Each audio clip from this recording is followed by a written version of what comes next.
बच्चों नमस्कार। मैं सिंह संजय रामवत, कक्षा 9वीं, विषय इतिहास। आज बच्चों पाठ 3 भारत के सम्मुख आंतरिक चुनौतियों के बारे में मैं आपको बताने जा रहा हूँ। इस पाठ में हम भारत के सम्मुख कुछ आंतरिक चुनौतियों का अध्ययन करेंगे। भारत के सम्मुख अलगाववादी आंदोलन, पूर्वोत्तर भारत की समस्या, नक्सलवाद, धर्मवाद, प्रदेशवाद जैसे आंतरिक चुनौतियों के बारे में हम बच्चों इस पाठ के अंतर्गत अध्ययन करेंगे। सबसे पहली बात है कि पंजाब में असंतोष। पंजाब राज्य के प्रमुख राजनीतिक दल अकाली दल ने वर्ष 1993 में आनंदपुर साहिब प्रस्ताव पारित किया। इस प्रस्ताव के अनुसार चंडीगढ़ पंजाब को दे, अन्य राज्यों के पंजाबी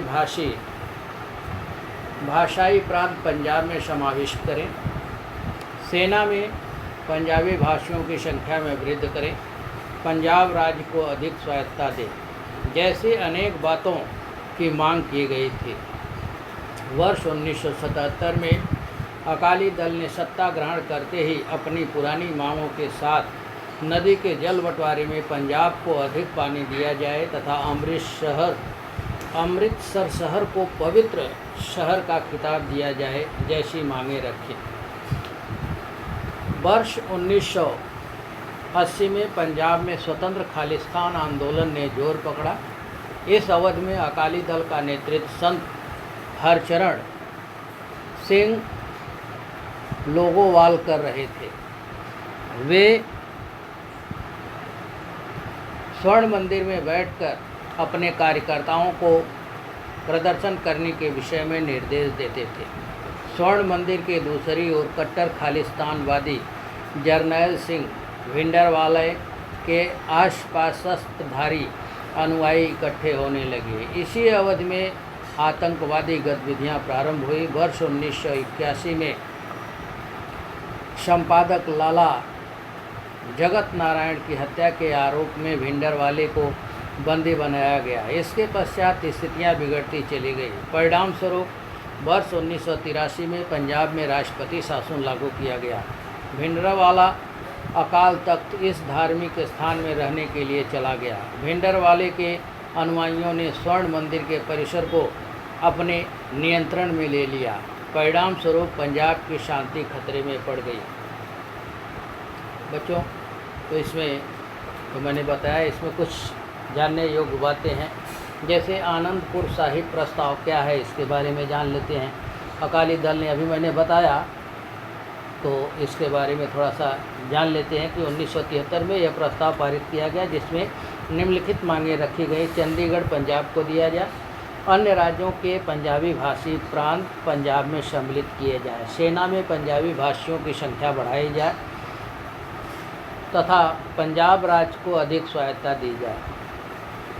वर्ष 1977 में अकाली दल की अन्य मांगें नदी के पानी के बंटवारे में पंजाब को अधिक पानी दिया जाए, अमृत शहर को पवित्र शहर का खिताब दिया जाए। यह जब 1977 में अकाली दल की सरकार आई तो यह मांगें रखी गई। पंजाब में असंतोष। वर्ष 1980 में पंजाब में स्वतंत्र खालिस्तान आंदोलन प्रारंभ हुआ। अकाली दल के नेता संत हरचरण सिंह लोगोवाल स्वर्ण मंदिर में बैठकर अपने कार्यकर्ताओं का आंदोलन के लिए मार्गदर्शन करते थे। कट्टर खालिस्तानवादी जरनैल सिंह भिंडरवाले सशस्त्र आतंकवादी गतिविधियां करता था।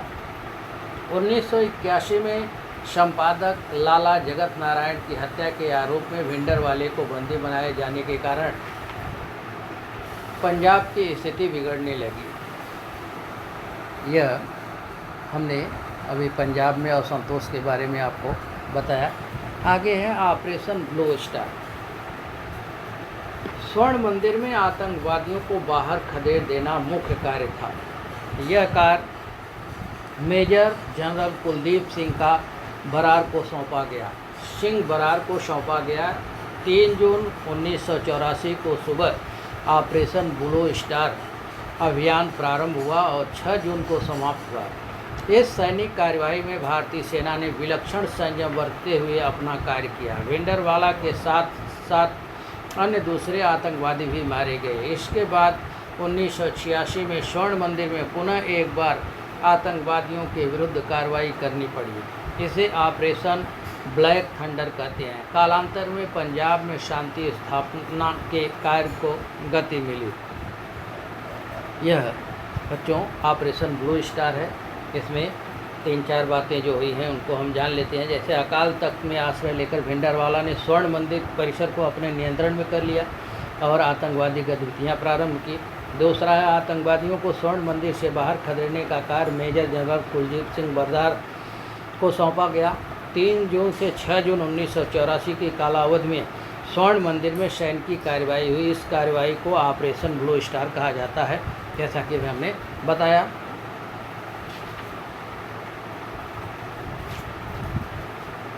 इस कार्रवाई में भिंडरवाला सहित अनेक आतंकवादी मारे गए। वर्ष 1986 में पुनः ऑपरेशन ब्लैक थंडर नामक कार्रवाई करके स्वर्ण मंदिर के आतंकवादियों को मारा गया। यह हमने ब्लू ऑपरेशन के अंतर्गत बच्चों अभी आपको बताया। अब आगे है पूर्वोत्तर भारत की समस्या। पूर्वोत्तर भारत 8 राज्यों का समूह है, जिसमें पहला है असम, दूसरा अरुणाचल प्रदेश, तीसरा मणिपुर, चौथा मेघालय, 5वां मिजोरम, 6वां नागालैंड, 7वां सिक्किम और 8वां त्रिपुरा। इन 8 राज्यों के समूह को पूर्वोत्तर भारत कहते हैं। इन 8 राज्यों को न्यूनाधिक रूप में अंतर्राष्ट्रीय सीमा स्पर्श करती है। यहाँ वंश, भाषा, संस्कृति विविधता को लेकर अलग पद दिखाई देता है। इस क्षेत्र की जनजातियों को भारत की मुख्य धारा के साथ जोड़ने के कार्य की प्रधानमंत्री पंडित नेहरू ने पहल की। उन्होंने वर्ष 1954 में नेफा, नॉर्थ ईस्ट फ्रंटियर एजेंसी, जिसका नेफा का मतलब full form north east frontier agency अर्थात पूर्वांचल नामक क्षेत्र का गठन किया। यह प्रदेश भारत और चीन की सीमा पर स्थित है। असम के उत्तर दिशा में बसी जनजातियों का प्रदेश है। पंडित नेहरू की मान्यता थी कि इस क्षेत्र की जनजातियों का विकास उनकी संस्कृति को सुरक्षित रखकर ही करना होगा। संविधान की 6ठी अनुसूची में इस क्षेत्र के विषय में विशेष प्रावधान किया गया। वर्ष 1965 में इस क्षेत्र का उत्तरदायित्व विशेष मंत्रालय को सौंपा गया। पूर्वोत्तर के इन प्रदेशों को मुख्य धारा में समाविष्ट करने के लिए वर्ष 1971 में पूर्वोत्तर परिषद कानून बनाया गया। इस कानून के अनुसार पूर्वोत्तर परिषद के कार्य निर्धारित किए गए। आर्थिक तथा सामाजिक क्षेत्र के समान ही अंतर्राज्यीय परिवहन, बिजली तथा बाढ़ नियंत्रण आदि संबंधित केंद्र सरकार को सलाह देना इस परिषद के काम थे। बच्चों, पूर्वोत्तर भारत की जो समस्या है इनको हम जान लेते हैं कि इसमें जैसे 8 राज्यों को मैंने बताया जिसको हम पूर्वोत्तर भारत कहते हैं। असम, सिक्किम, अरुणाचल प्रदेश, नागालैंड, मेघालय, मिजोरम, मणिपुर, त्रिपुरा, इसको पूर्वोत्तर भारत कहते हैं। वंश, भाषा और संस्कृति की विविधता वाली इस क्षेत्र की जनजातियों को भारत की मुख्य धारा से जोड़ना आवश्यक था। पंडित नेहरू ने 1954 में नेफा नामक क्षेत्र का गठन किया, नॉर्थ ईस्ट फ्रंटियर एजेंसी। संविधान की 6ठी अनुसूची में इस क्षेत्र के विषय में विशेष प्रावधान किया गया।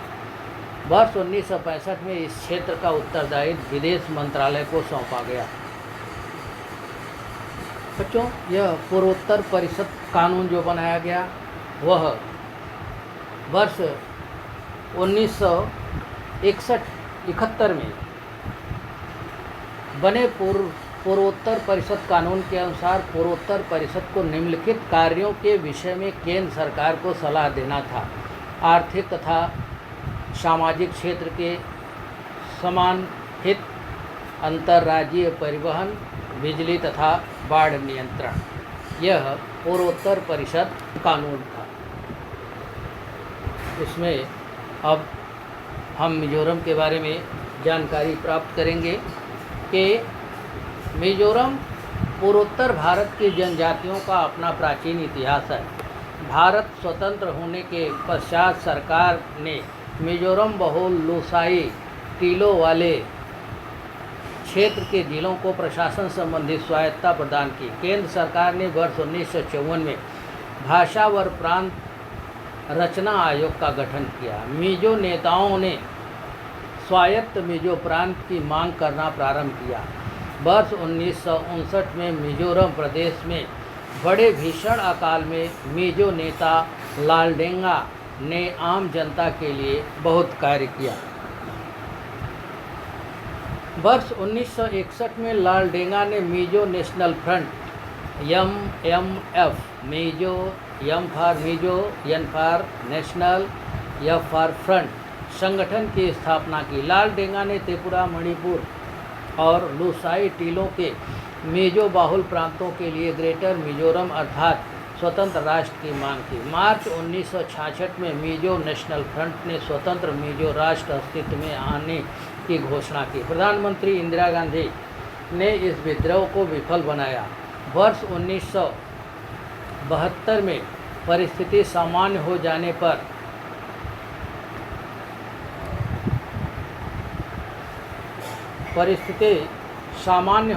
पर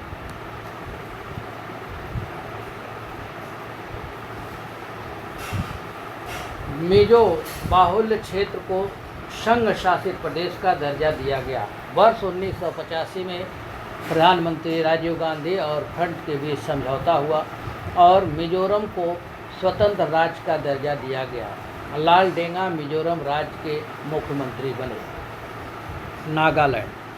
नागा जनजाति की पहचान योद्धा जनजाति के रूप में बनी हुई है। पूर्व हिमालय नागा टीले असम तथा म्यांमार के सीमावर्ती क्षेत्रों में नागा जनजातियों की बस्ती थी।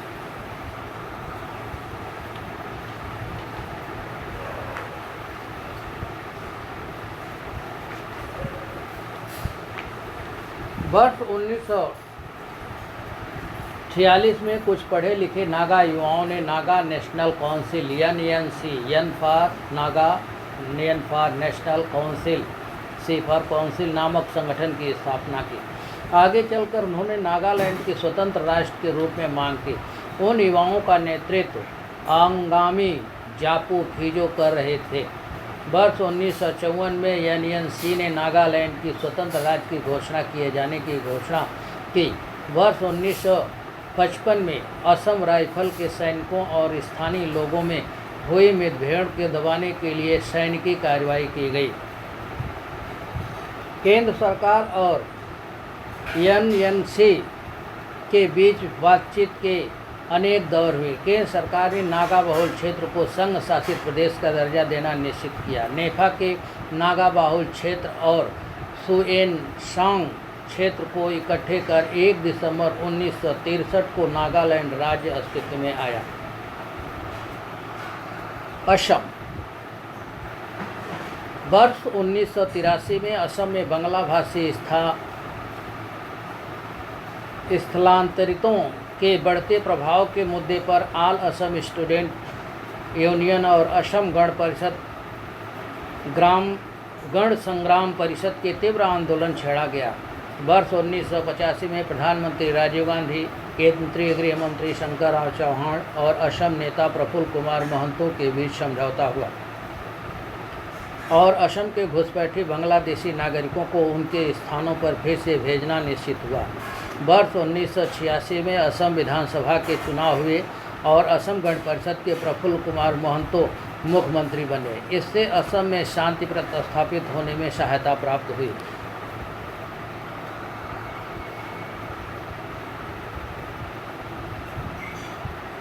बच्चों, इस तरह से यह हमने आपको मिजोरम, नागालैंड और असम राज्यों के बारे में आपको बताया और असम जो कि बांग्ला भाषी और बांग्लादेशी घुसपैठियों का असम में प्रभाव बढ़ गया था। इस प्रभाव के विरुद्ध ऑल असम स्टूडेंट यूनियन और असम गण संग्राम परिषद ने आंदोलन छेड़ा था। केंद्र सरकार और असम नेता प्रफुल्ल कुमार महंतो के बीच घुसपैठियों के बारे में बातचीत हुई। इस बातचीत के अनुसार बांग्लादेशियों को बाहर भेजने का निर्णय लिया गया। 1986 में विधानसभा का चुनाव हुआ और प्रफुल्ल कुमार महंतो असम के मुख्यमंत्री बने। इस तरह से बच्चों मैंने एक पार्ट में आपको बताया। अगले पार्ट में हम आपको अरुणाचल प्रदेश और नक्सलवाद प्रदेशवाद के बारे में बताएंगे या दूसरे पीपीटी में आप इसको ध्यान से पढ़ेंगे और पूर्वोत्तर भारत के बारे में आपको अच्छी जानकारी प्राप्त हो सकती है। आप इसको ध्यान से पढ़ेंगे। जय हिंद, जय